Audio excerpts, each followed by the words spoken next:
আজ হচ্ছে তোমার দিদিভাইয়ের বার্থডে। তো এই কেকটা আমি এখানে রেখে গেছিলাম কারণ আজকে ওকে আমি ভেবেছি সারপ্রাইজ দেবো। যতবারই ভাবি সারপ্রাইজ দেবো, সারপ্রাইজ আর দেওয়া হয় না। তো আজকে ও ঘুমিয়ে গেছে।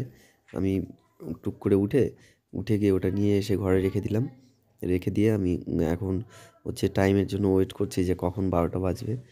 12টা বাজার আগে আমি উঠে সব কিছু রেডি ফেডি করলাম। তোমার হচ্ছে এগুলো সব রেডি করে তারপরে ওকে ডাক দেবো। একটু পরেই ওকে ডাক দেবো। যাতে বুঝতে না পারে তার জন্য আমি বাজার থেকে 2টো ছোট্ট কেক কিনে নিয়ে আসছিলাম। আর তোমরা সকলেই যেন তোমার দিদিভাই কেক বানায়। তো ক্রিম থেকে গেছিলো, ওটা দিয়েই হালকা করে একটু ডেকোরেশন করলাম। চলো ওকে ডেকে উঠাই। হ্যাপি বার্থডে বাবু, হ্যাপি বার্থডে।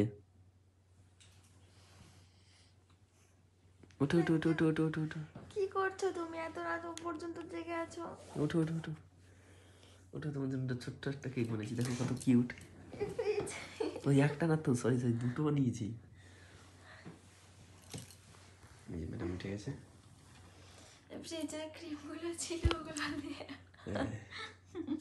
এটা দিয়ে কাটবো।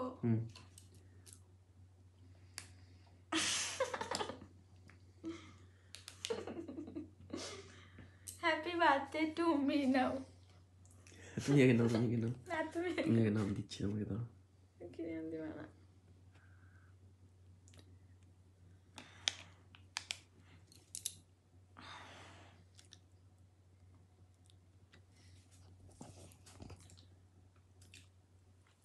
কি করবা তুমি? তো আরেকটা সারপ্রাইজ আছে, ওকে সারপ্রাইজটা দিই তারপরে ঘুমাবো। আমার কি সারপ্রাইজ?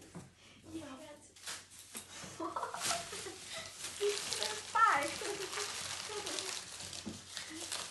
নাও, দাও সব দাও সব না একটা একটা করে দাও।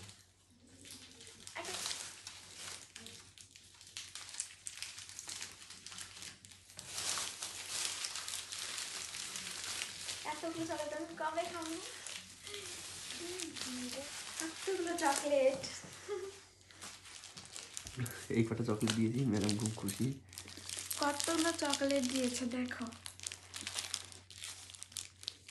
পার্ক আর কিটক্যাট, আমার সব থেকে প্রিয় চকলেট কিটক্যাট আর পার্ক।